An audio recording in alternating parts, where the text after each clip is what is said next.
Welcome back, everybody, to me not talking about the Wheel of Time.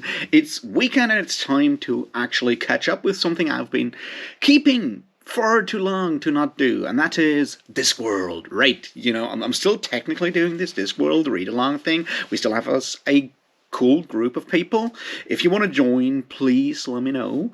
Join the Discord server, Iska Jarak's Discord server. We have us a bit of a group there, and tomorrow we will be talking about interesting times. If you're quick, you can still join us. It's not that long a read. I'll start tomorrow morning, so that's where we are, technically, but this is a bit backwards because, I'm slow and shit, right? So this is about one of the most popular Discworld novels, I would say.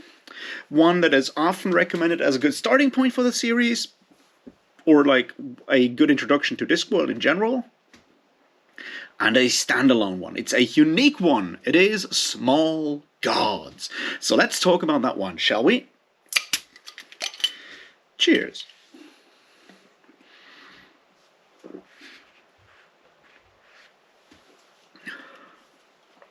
Alright, so, you know the drill. This is basically a full spoiler discussion. I assume you have read it or you don't really care about spoilers. Now, I personally think that is very difficult to spoil a Discworld novel, so, Well, here's the rundown, and then we'll go into the discussion.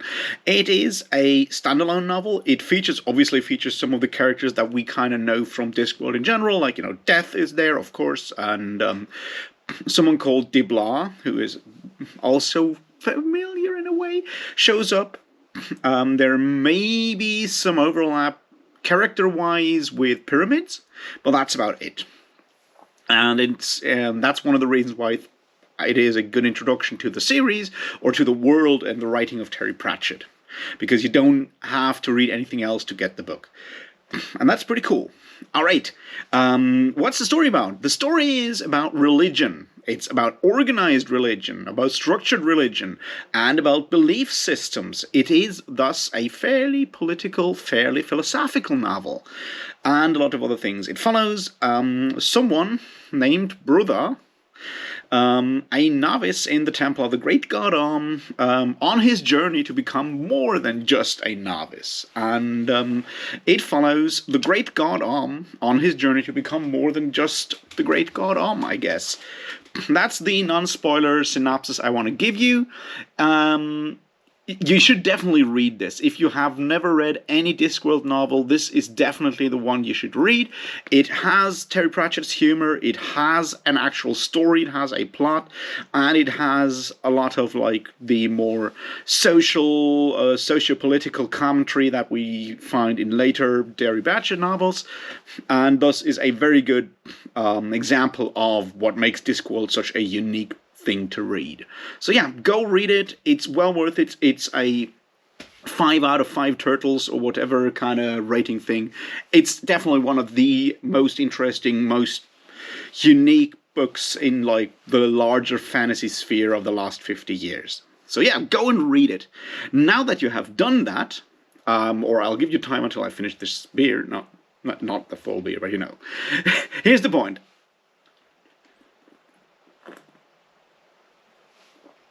Now that you have read the book, let's have us a talk about what makes this book so good, if there are any problems with it, and all the other stuff. Now, as I've said before, it is fairly unique. It does, I think, also mark the point where Discworld has very much become angry, noticeably angry, right? We have seen in some of the previous novels already that shift to a more obvious, more overt political, philosophical, societal, socio-political commentary. There was stuff in, say, Reaper Man. There might even have been some of it in Witches Abroad. There is certainly an aspect of it in Moving Pictures, and, the stuff shows up. But this time round, Terry Pratchett picks one specific aspect, that is organized religion, and runs with it. and that certainly gives it a bit of a more, I don't know, specific tone. Another thing is this book is more openly angry. Um, I think it's important to look at that because while, Terry Pratchett is often angry about all kinds of issues, I think it's easy in our day and age, and for the kind of people that usually go and read Terry Pratchett, to connect with that. Because, hating organized religion is something that has been pretty popular all around the place. We have gone through the whole skeptics part, the atheist stuff on YouTube, whatever. Terry Pratchett writes. I mean, a lot of Terry Pratchett writes for a more or less intellectual crowd, or Terry Pratchett Discworld readers are more or less intellectual people that have read a lot of stuff, that are fairly media savvy. Otherwise, all of these pop culture references, all the more deeper philosophical references and stuff, just don't really connect that well with you. There is that certain level of irreverence towards almost everything. Everything can sort of be attacked, criticized, or at least made fun of. That is a huge part of Terry Pratchett's writing. That also kind of vibes with the kind of people that don't have the best opinion of, say, the Catholic Church.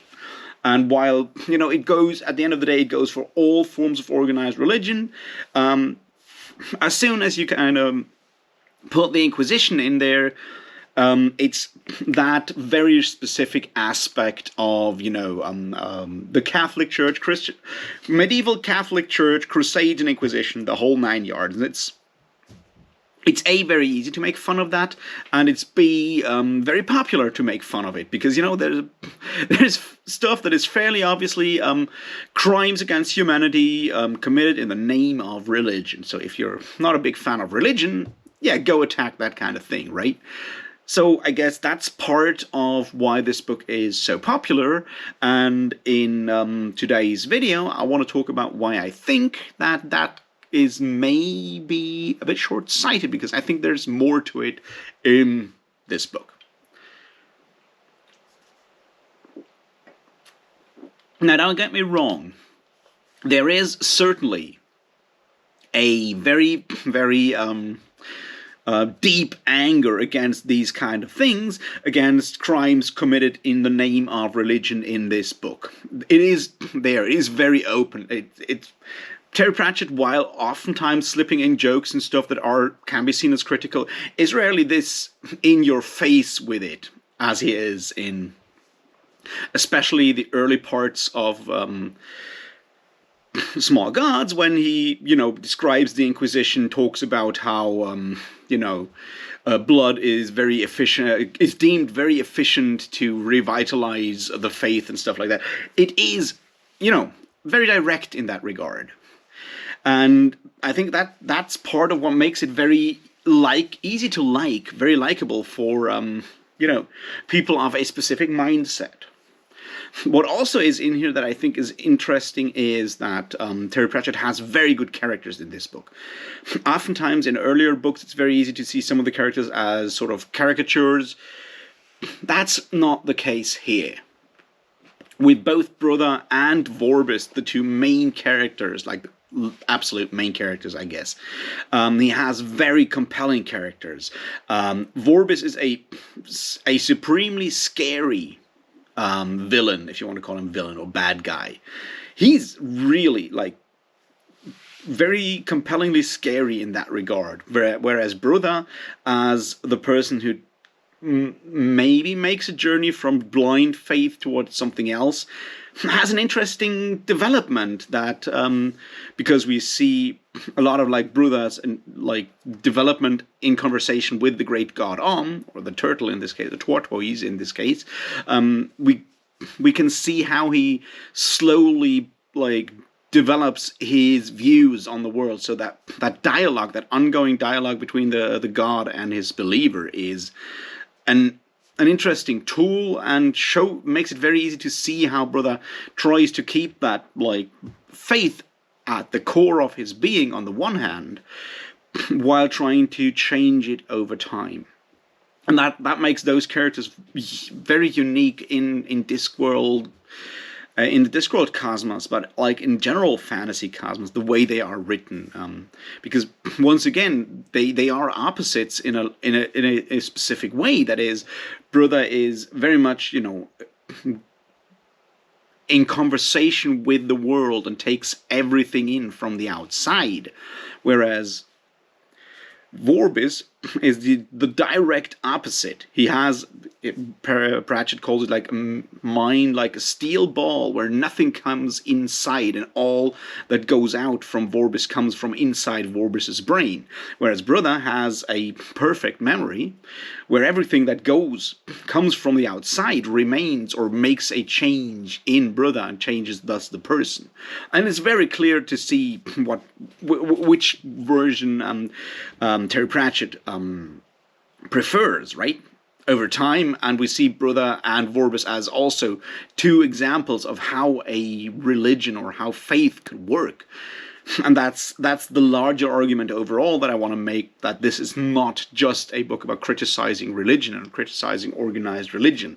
It goes beyond that and does something else, I think.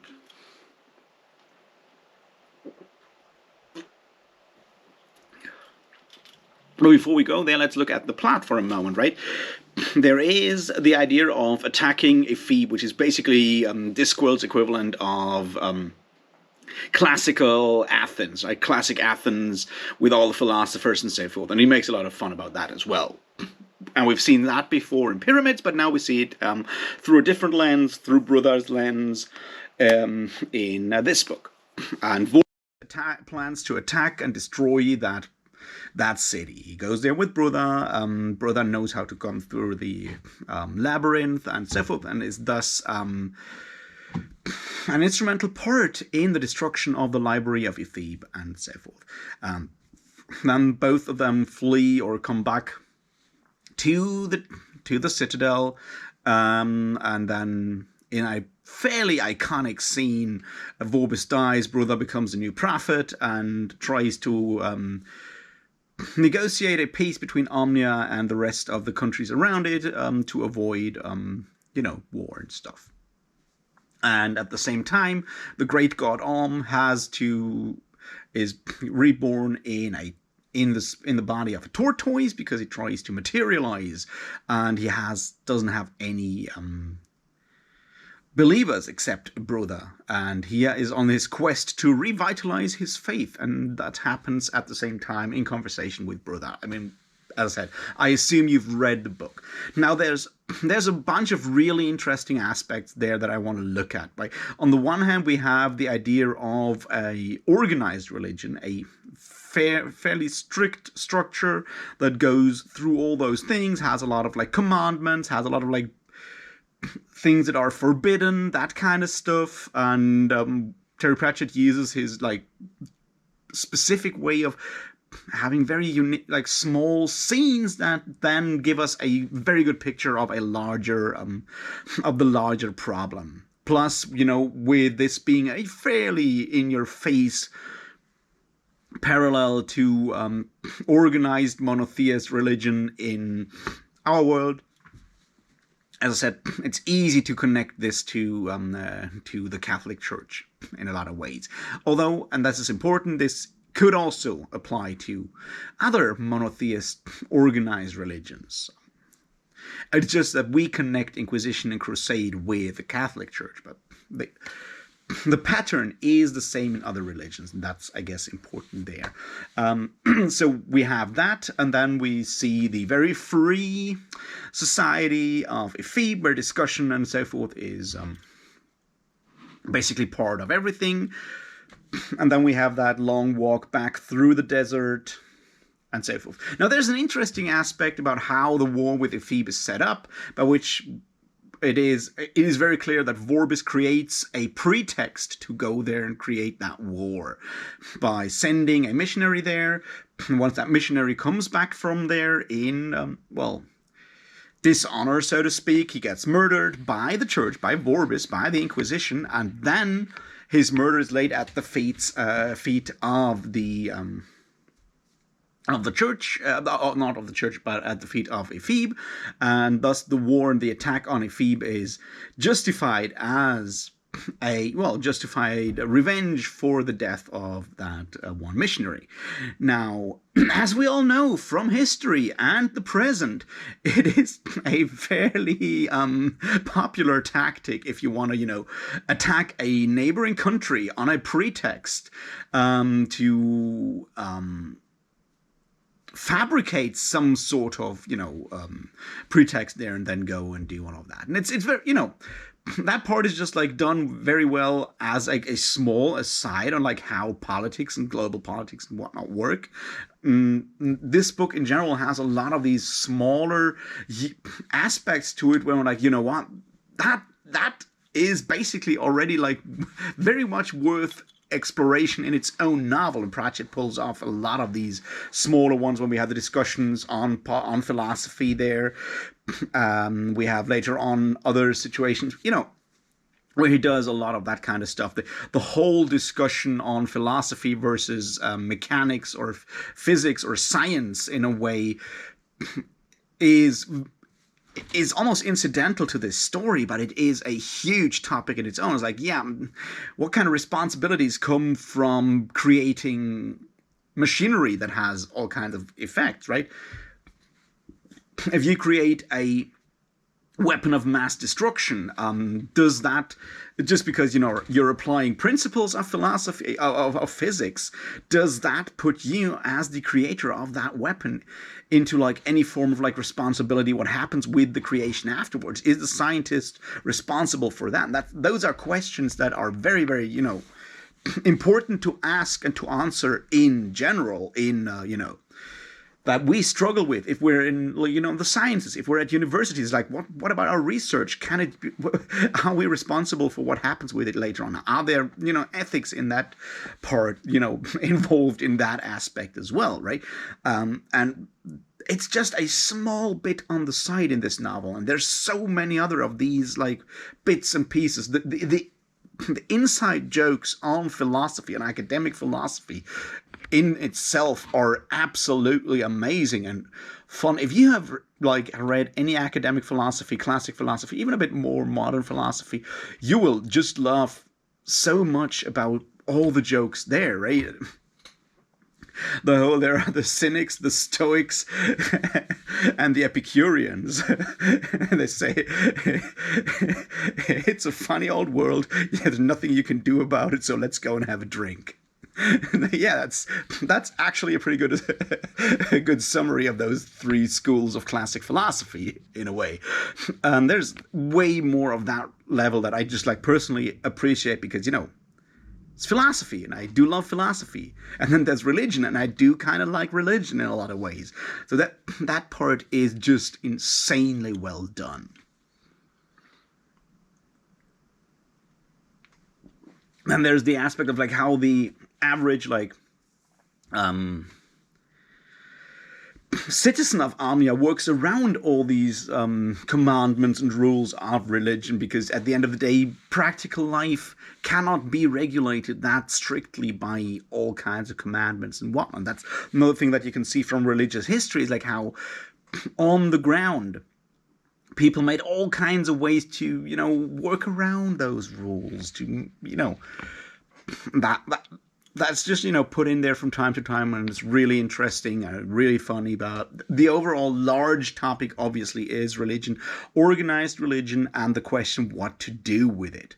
And I think this is why I would say that Small Gods goes way beyond just criticizing organized religion and calling it dumb. Because what Terry Pratchett acknowledges is that there are parts of humanity, parts of us human in general, that need that there is a human need for belief, for faith in something out there. Some guiding structure, what to say. There is a need for that. And it's probably the wrong approach to go and discard that from the start, to call everyone who believes an idiot and whatnot, call it, as the hardcore atheists do. So to acknowledge the psychological or whatever need in having an object of belief, having is the first bit.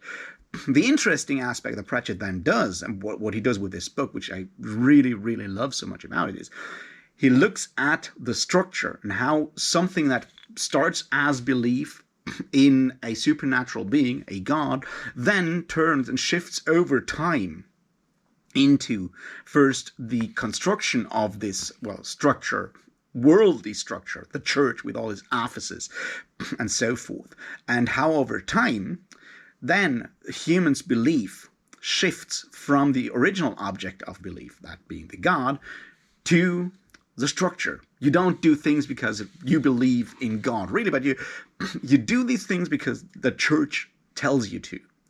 And that part is just like, well, I mean, there's a lot to this, as bright thinkers in church history and philosophy have thought before, but the talent, the genius of Terry Pratchett lies in him taking all of these academic thoughts and just compressing them into a fun story about a guy talking to a tortoise, which, pretty cool.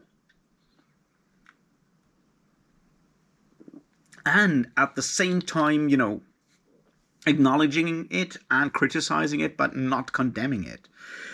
Because when you look at the book overall, what ends up at the end, and that goes back to the whole being turned inside and being turned outside, Vorbis versus brother kind of thing, right? Is that to stay relevant and to stay human, you need to communicate with the world. You need to let the outside world in and then make your way. The Church of has turned inside, just like Vorbis's mind. There's nothing new that comes. It just builds these stronger and stronger walls around the empire, the Omnian Empire, around the church. You can't, and no new ideas come in there, which, then leads to the world, the Omnian Empire being extremely left behind because technological advances cannot join in there. We have to keep moving. We have to be open. We have to communicate, which is what Brother does on the other hand. And religion, and, well, technically gods if they exist, but, religion as well, and the church should be also about communication between the believer and the structure or the gods. There's a responsibility that goes both ways, and it probably goes beyond just the soul, right? I mean, ideally, that's exactly how religion works and how organized religion works.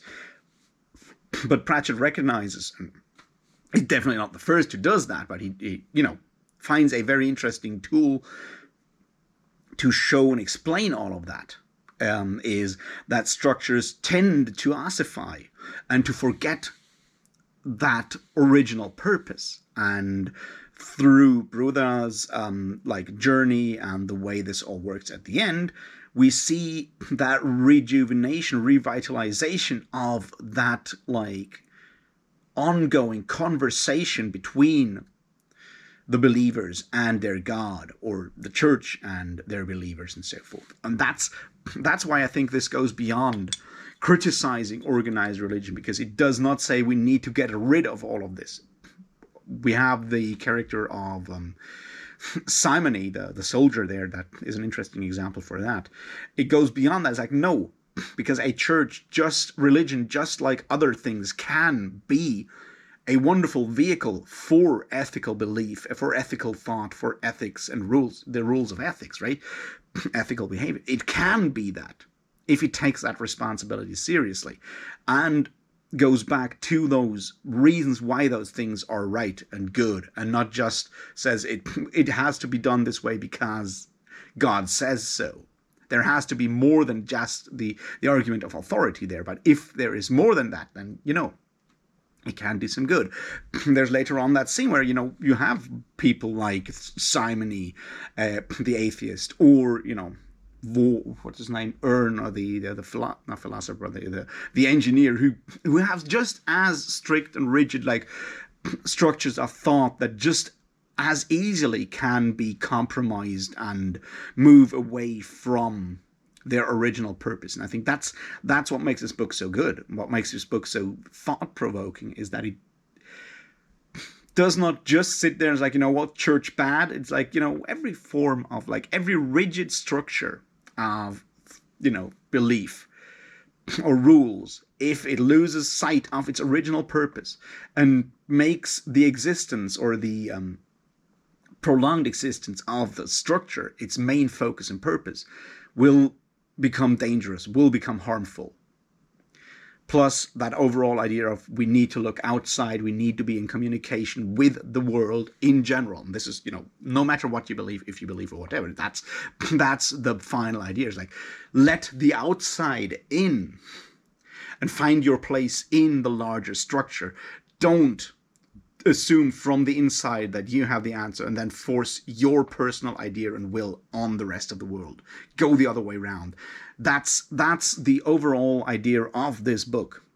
And as such, I think it has as I said, I think it's one of the best Terry Pratchett novels out there. And this is basically why this is the case, right?